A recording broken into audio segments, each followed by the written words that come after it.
Good morning. Let's start our Sunday class with some Gita Dhyanam first and then Gita verses. Om Parthaye Pratibodhitam Bhagavata Narayan Swayam Vyasen Gratitam Puran Munina Madhye Mahabharatam Advaitamrit Varshane Bhagavati Mashtadashadhyayane Am Tvam Anusandhame Bhagavad Gita Bhavadveshine Namo Astute Vyas Vishal Buddhe Full Arvind Ayat Patra Netar Yen Tavya Bharat Tail Purnaha प्रज्वलितो ज्ञान में प्रदीप परपान पारी जाताये तोत्र वेत्र एक पाने ज्ञान मुद्राए कृष्णाए गीता अमृत दुहे नमः सर्वोपनिषदो गावो दोगदा गोपाल नंदना पार्थो वत्सा सुधीर भोगता दुग्धम गीता अमृतम महत वसुदेव सुतम देवम कंस चानूरमर्दनम देवकी परमानंदम कृष्णम वंदे जगत गुरुम भीष्म द्रोण तटा जयद्रथ चला गांधार नीलोत्पला शल्य ग्रावती कृपेन वाणी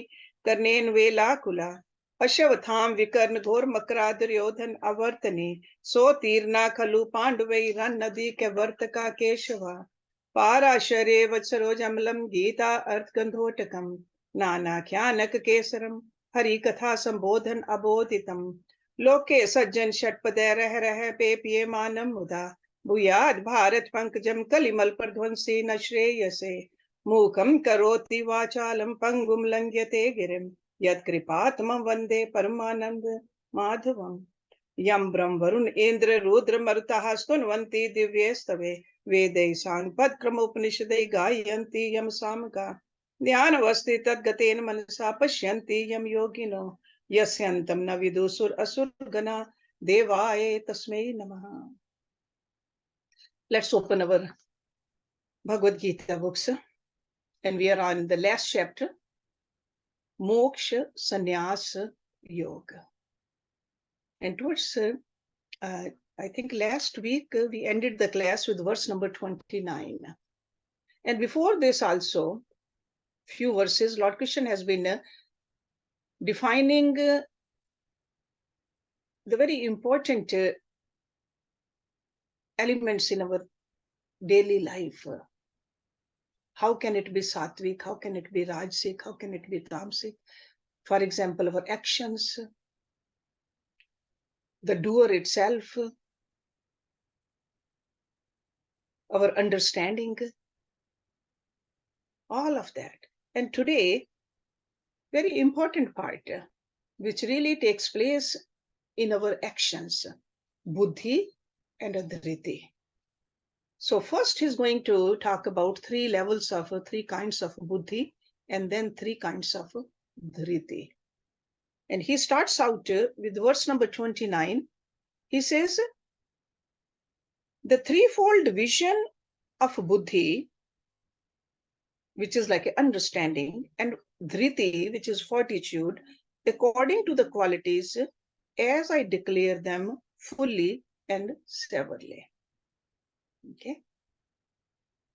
So this is where we ended our class. So let's look at what is a sattvic buddhi first, in verse number 30. Pravritim cha nivritim cha karye akarye bhay abhay bandham moksham cha yaveti buddhi sa parth sattviki. Pravritim, that is a action, the path of work, pravriti. Cha means and nivriti, the path of renunciation, like not doing something, nivriti. Okay, when you shun something. Cha means and karye akarye, what ought to be done and what ought not to be done. Bhay abhay, fear and fearlessness. Bandham is bondage, moksham is liberation. Cha means and, ya means what? That veti knows, buddhi, the understanding. Sa means that, parth, that means Arjuna, sattviki, pure. That which knows the paths of action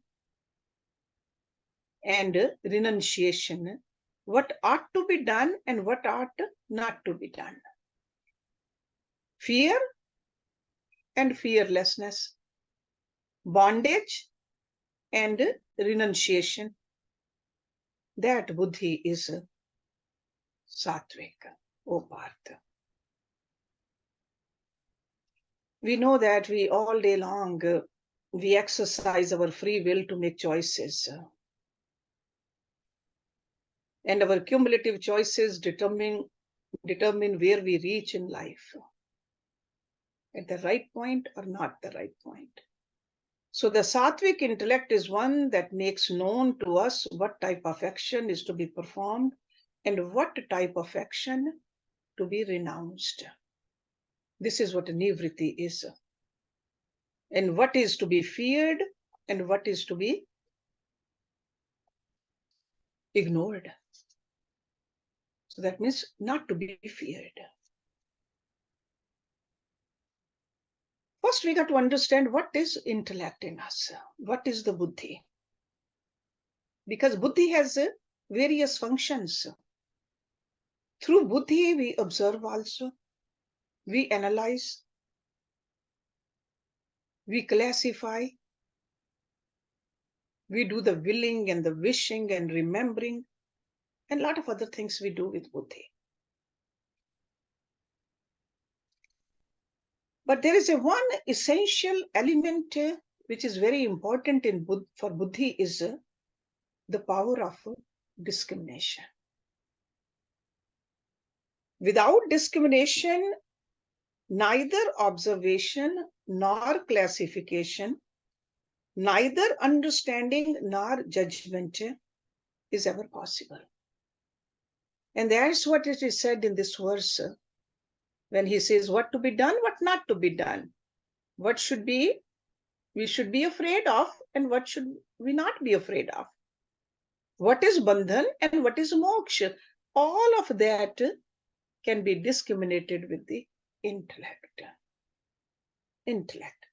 So the function, the essential function, even though there are other functions of intellect which I mentioned, but the essential function of the intellect is discrimination. Or another way you can understand discrimination is the faculty of right understanding. Do we understand it correctly or not? If you understand it correctly, then it's a sattvic intellect. So a buddhi which is capable of clearly discriminating between the right field of pursuit and the wrong field of false propositions, that is a highest level of buddhi or understanding. So that means you are always aware of it. You have the ability to discriminate between the actions that are to be pursued, pravritti, and the actions that are to be shunned, nivritti. There are a lot of actions we don't need to do. We unnecessarily get involved and waste our time. With a sattvic buddhi, we'll be able to come to the right conclusion instantly. Because the sattvic buddhi always helps us to arrive at the correct judgment. Otherwise, we see that when we are in a mood of anger or with a wounded vanity, we just don't want to do something which we are supposed to do, and later on we regret. That is called the folly of our decision. And who made the decision? The intellect did. I don't want to do it, but you were supposed to do it. And this is what was happening to Arjuna right in the beginning, right in the middle of that war. And he openly said to Lord Krishna that I really cannot decide what to do, what not to do. Because he was in a state of mental hysteria, and that's why he was complaining. That was out of his inordinate attachment to his relatives. This attachment does not let us see clearly what to be feared and what not to be feared. Bhay abhay. A true intellect must have the right understanding to discriminate again between the what is to be feared. There are certain things we need to be afraid of. If there is a fire, there is a hurricane, it's good to be afraid to make the right decision. When the alarm goes off and you are supposed to go into the basement, that's the right decision. We can look at the example of Bhagwan Ram also. Even though Lanka was far away, Ravan, the mightiest of the mighty, even the gods could not conquer him. But he was not afraid of him because he knew that this is my duty to get my beloved back from there. But when he comes back, a dhobi, a washerman who accuses Ram and Sita, he was afraid of that. So what to be afraid of and what not to be afraid of, the Sattvic Buddhi can decide. And the third thing he says, bandham and moksham, bondage and liberation. So to observe, analyze ourselves with the required detachment and ultimately evaluate critically our psychological behavior, intellectual attitude in life. Definitely it's not that easy, but it is possible only for those who have cultivated the Sattvic intellect. They can understand what is a bandhan for me? How and what is it bonding me over here? Can understand the vasanas, because vasanas are the one which really bind us. Those impressions which we have, we've been carrying those and we keep on putting more impressions on our chit, they bind us. So with the Sattvic intellect, intuitively we can discover the process of unwinding ourselves or clean our old vasanas and feel the freedom. So to summarize, in this verse, Lord Krishna is saying, a Sattvic Buddhi is that which makes known to us what type of action to be done, what type of a work to be renounced, which distinguishes right from the wrong, which knows what to be feared and what to be faced fearlessly, which shows us the causes of our own present bondage in life and explains us the remedies to get free of those bondages. That is a Sattvic Buddhi. Because with this Buddhi, Sattvic Buddhi, they say you can make a garden even in the desert. Sattvic Buddhi. So we got to cultivate that. Got to learn how to discriminate properly, plan intelligently, and execute diligently. Only then we can just attain what we are here to attain for. Now, what is a Rajasic Buddhi? Rajasic understanding.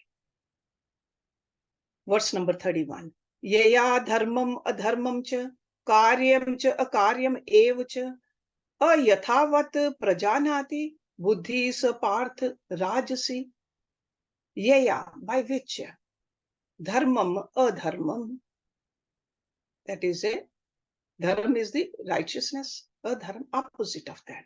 Karyam, what ought to be done, akaryam, what ought not to be done. Ev means even, cha means and. Yathavat, wrongly. See, yathavat is the right way. Yathavat means wrongly. Prajanati, understands. Buddhi, intellect. Sa means that. Parth, rajase. That by which one wrongly understands dharma and adharma. And also what ought to be done and what not to be done. That intellect, O Parth, is Rajasic. So the understanding of the Rajasic comes to judge the righteous and the unrighteous, what is to be done, what is not to be done, slightly perverted manner.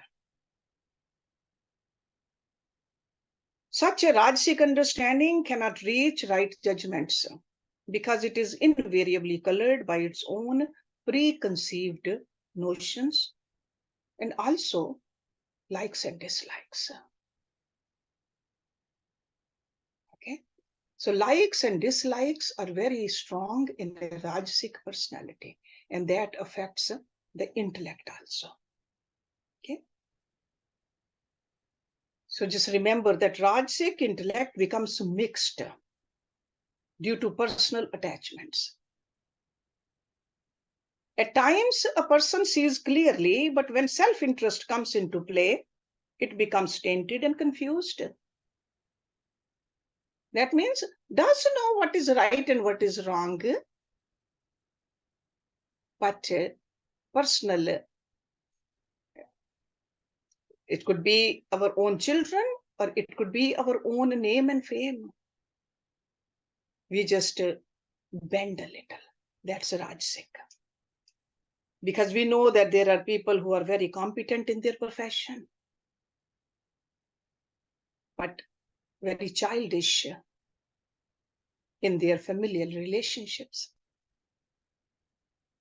They succeed at the career front, but become utter failures in the relationships. Because of the attachments prevents them from proper perception. That's Rajasic. Verse number 32, that is Tamasic now.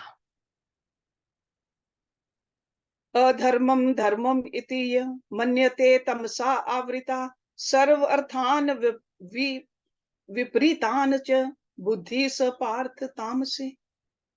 Adharmam dharmam iti means that, ya means which, manyate, thinks, tamasa, in darkness, avrita, enveloped, sarv arthan, all things, vipritan, perverted, cha means and, buddhi, intellect, sa means that, parth is Arjun, tamasi is a tamasic.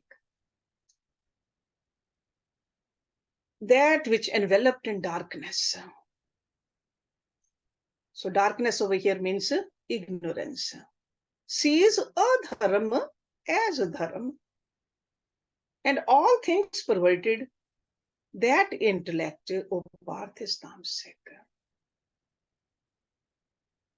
So in tamasic intellect, the faculty of judgment and the ability for logical reasoning become lost. That's tamasic. It really brings a sorrow to everyone, including the individual himself. Actually, you can say that it's no understanding at all. It can also be called a chronic bundle of misunderstanding. Because this kind of an intellect runs into its own conclusions, but unfortunately always lands up with wrong conclusions only.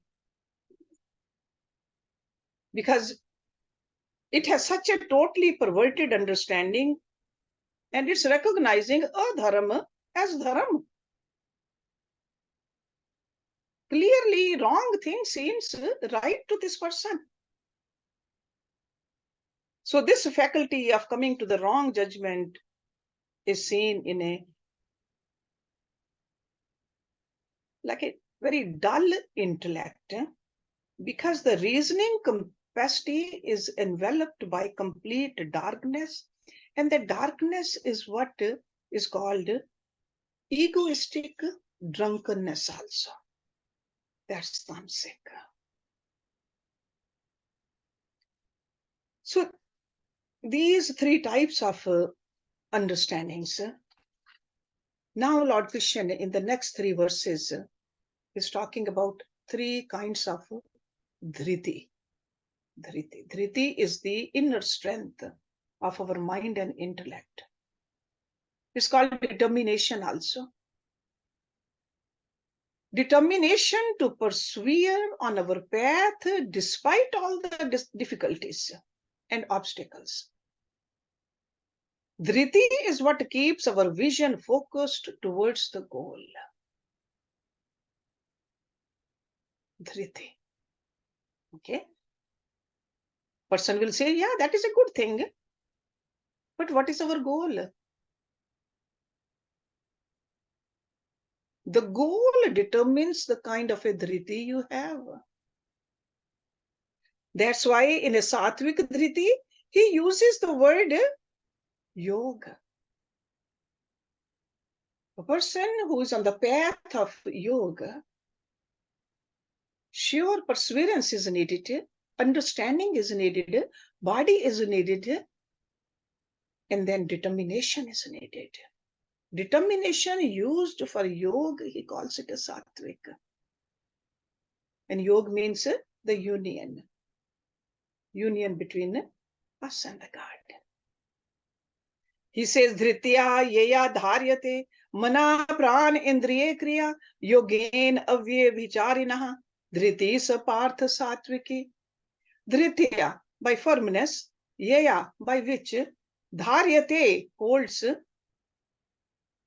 Man is mind, pran is that vital energy in us. Indriye kriya. Indriya is the senses. The functions of the mind, the pran, and the senses. Yogain, by yoga. Avyabhicharnya, unswerving. Dhriti, fortitude. Sa means that. Parth, Arjun, Satvike. So this is a very beautiful definition of a Satvik Dhriti. Satvik determination. The unswerving fortitude by which through yoga, the functions of the mind, the pran and the senses are restrained. That fortitude, O Parth, is Satviki. Telling your senses not to run every which way. Controlling your mind. Controlling this body. Learning how to control these prans also. All that technique which takes us towards the ultimate goal. But in order to do this, every day, day after day, all your life, that takes determination. Majority of us, we start on this path, something else comes, we just give up. We think we have done it, it doesn't work. But Satvik Dhriti is if you firmly stay on the path. That's why he used the word avyabhicharna, unswerving. Rishi Patanjali said the same thing. Nitya, nirantar, satikara, sevita, dridabhumi. That's a sattvic practice. Actually, there's no correct English equivalent for the word dhriti though. Determination, we say it. But even steadiness can be used for dhriti. Consistency, fortitude, those are like a great translators of the word dhriti. But each one of them is incomplete without the other. So that's why it's good to remember this dhriti word. Because even when we put all these words together, the translations together, still there is a shade less than the suggestion of this original word dhriti. Okay? But we got to remember, we got to find that power in us to just keep on practicing, keeping the goal in mind. Have a strong willpower. Because dhriti is that power within ourselves. It doesn't come from outside, it is inside us. So with this dhriti, we constantly see the goal we want to achieve while we are striving towards it. So we are making an effort, but we are keeping an eye on the goal also. And that's how we discover that constancy of purpose to pursue the path. That is called dhriti. Obstacles will come. Lot of obstacles. Again, going back to Rishi Patanjali's Yoga Sutras, he mentioned many obstacles. But with a sattvic dhriti, you just face those obstacles and keep on walking. Because the dhriti paints the idea, maintains it constantly in our vision, makes us steadily strive towards it. And when obstacles come, dhriti mobilizes secret power within us to face all of those obstacles heroically and steadily. Got to remember that. So sure, we'll use the word fortitude or determination, but remember, this is a lot more than that. It is like a secret fire in us. That secret fire which will make us glow in life. That's how certain people, they achieve those spectacular achievements. Even they don't know, how did I do it? But on the other hand, a dissipated individual who has drained off his energy through wrong thinking and false living will not discover this sattvic dhriti. Because it's a very subtle faculty in us. So the sattvic, the rajasic, and the tamasic, sure, dhriti is divided in these three. But it is interesting to note a dhriti stands for constancy of purpose. Because through this, every individual pursues his field of endeavor chosen for him. So Rajasic dhriti also is a constancy of purpose, but the goal chosen is Rajasic. So goal chosen for a sattvic person with a sattvic dhriti is a sattvic. So the constancy with which one steadily controls the mind and sense organs and their activities through single-pointed attention, faithful concentration upon a given point of contemplation is a dhriti of the sattvic type. Or you can say that steadfast willpower that really develops in us when we are learning to subdue our senses, when we discipline our pran inside us, in the morning when we do pranayama and we control our mind, that is a sattvic dhriti. So according to Lord Krishna, because he is insisting again and again that yoga is unavoidable to reach that goal. That's why every chapter, what is the title? Yoga. This chapter which we are studying, Moksha Sannyas Yoga. So constancy in endeavor, consistency of purpose, that is expressed in any field of activity, becomes a sattvic dhriti when do it this way. Now let's look at what is a rajasic dhriti. Yaya tu dharam kam arthan dhritya dharyate Arjun prasangen fal akankshi dhriti sa parth rajasi. Yaya, by which? Tu means but, dharam kam arthan. duty, pleasure, and wealth. Dritya, by fortitude. Dharyate, holds Arjuna. Prasangain, from attachment. Phal akankshi, desirous of the fruits of action. Dhriti is fortitude, determination. Sa means that, Parth, Rajase. But the fortitude, Arjun, by which one holds fast to duty, pleasure, and wealth, from attachment and craving for the fruit of action. That fortitude or that dhriti, O Parth, is Rajasic. So the key words are over here. It's not that the dharam, kam, and arth, he is putting them down. Those are the goals of life. But if we are pursuing these goals of life from attachment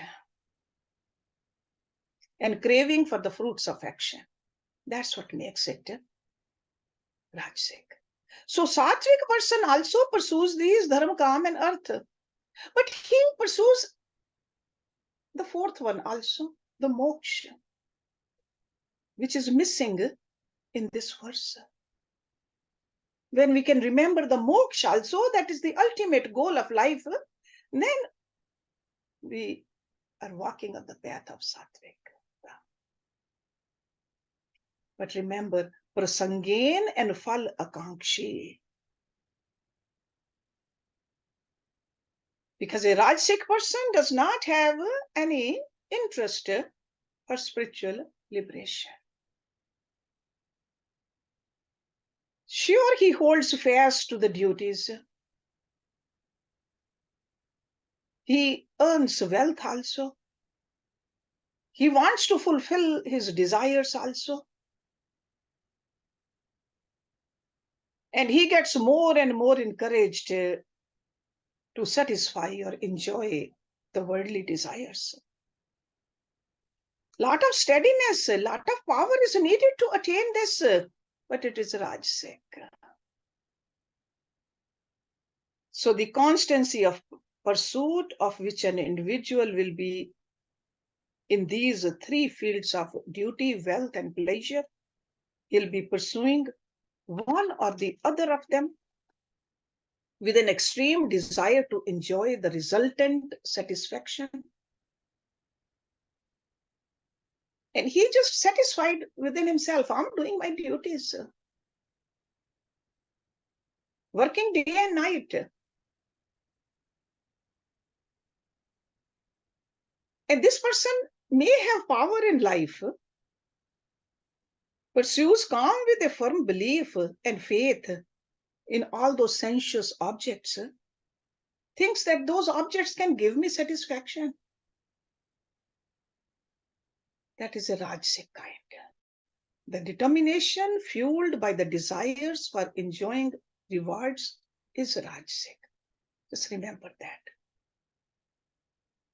The worldly minded people are also staunchly determined in their pursuit. They are focused on enjoying sensuous pleasures, acquiring wealth. Okay, in order to do that, they need dhriti, but that dhriti is called Rajasic dhriti. Now let's look at the tamasic dhriti also in verse number 35. Yaya swapnam bhayam shokam vishadam madam evcha na vimuchanti durmedha dhriti sat parth tamasi. Yaya, by which swapnam, sleep or dream, bhayam, fear, shokam, grief, vishadam, depression, madam, arrogance or conceit. Ev means indeed, cha means and. Na vimuchantihi, not abandons.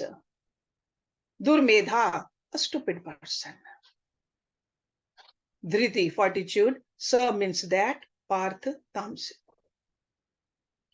The constancy because of which a stupid person does not abandon sleep, fear, grief, depression, and also arrogance. That dhriti or fortitude, O Parth, is tamasic. Sure, determination is needed to hold on to all these. And it's often seen in the unintelligent and ignorant people. And that's why Lord Krishna is using the word, very powerful word, durmedha. Medha means intellect, dur means bad. So that's why the closest translation is stupid, which we can understand. It arises from fear, despair, and pride.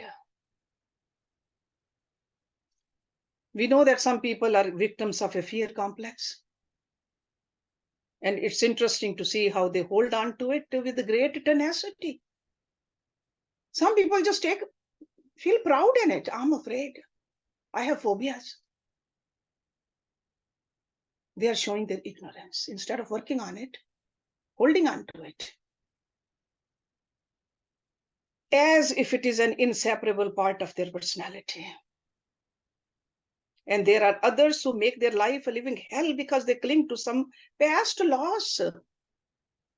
Something happened a year ago, 5 years ago, 10 years ago, or even 20, 30, 40 years ago. They want to hold on to it. They don't want to let go of the past. And then they refuse to let go, and despite observing its ruinous impact upon them, they want to hold on to it. Part of them, they know that they are ruining their life or the lives of people they live with, but they cannot let it go. That's why it's a fortitude, it's a determination. So determination based upon such a stubborn clinging to unproductive thoughts is tamasic.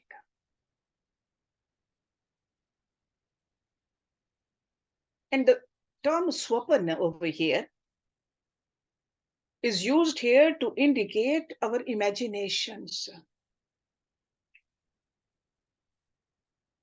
Sometimes we daydream also. They are the swapan. We just keep on imagining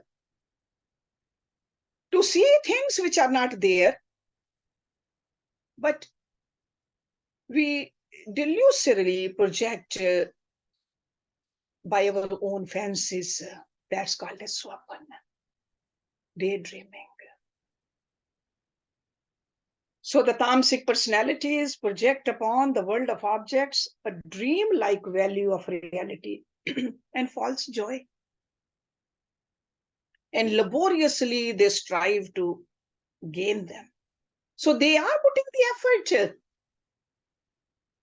but it's delusory. And bhaya, we talked about the fear. Such people of delusion will have fancied fear of the future. The future which never come to pass, but they are very efficiently destroying their present, their balance, their poise, their peace. So they are the victims of the fear complex. Then grief, depression, and arrogance. Shok, vishad, mad. Remember, human vitality gets dissipated by all of it.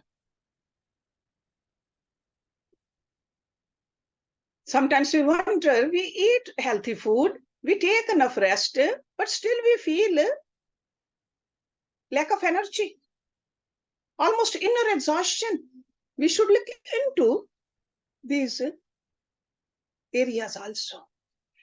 Grief, in general, is the painful feeling of disappointment at something that has already happened in the past. That is called grief or shok. So something happened some times ago, and we are painful about it. And vishad, depression, is a result of our despair regarding the future. That's a vishad. You remember it was a vishad yoga, the first chapter. Arjuna was saying, in future, if I wage this war and I kill these people, what will happen to me? Vishad. So Shok is something which happened in the past. Vishad is regarding the future. And what is Mad? The arrogance is the sense of lusty conceit which a foolish person lives his low life in the present. Feeling that, oh, I am the greatest, I am the best. Nobody can come equal to me. That is Mad. In fact, Madira word came from this Mad.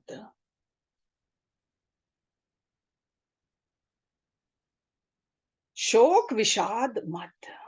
Grief, depression, and arrogance. These are all tamasic. One who follows these 5 values of life is called by Lord Krishna a fool. He really, towards the end of this great scripture, he is really trying to wake us up with these strong words. Because in order to have this, the Shok, Vishad, Mad, you need fortitude for those. To stay low also, you need that fortitude, willpower to stay low. Keep on dreaming. Keep on being afraid. Feeling desperate, arrogant. All of those are tamasic qualities. Now we'll see next week. We'll start with verse number 36, where he's telling us even the happiness is 3 kinds too. So today what we learned is 3 kinds of buddhi and 3 kinds of dhriti. Think about it, contemplate upon it. And let's end the class over here with the Shanti part. Om Purnamada Purnamidam Purnat Purnamudachyate Purnasya Purnamadaye Purnam Eva Visheshyate. Om Shanti Shanti Shanti. Thank you very much for coming.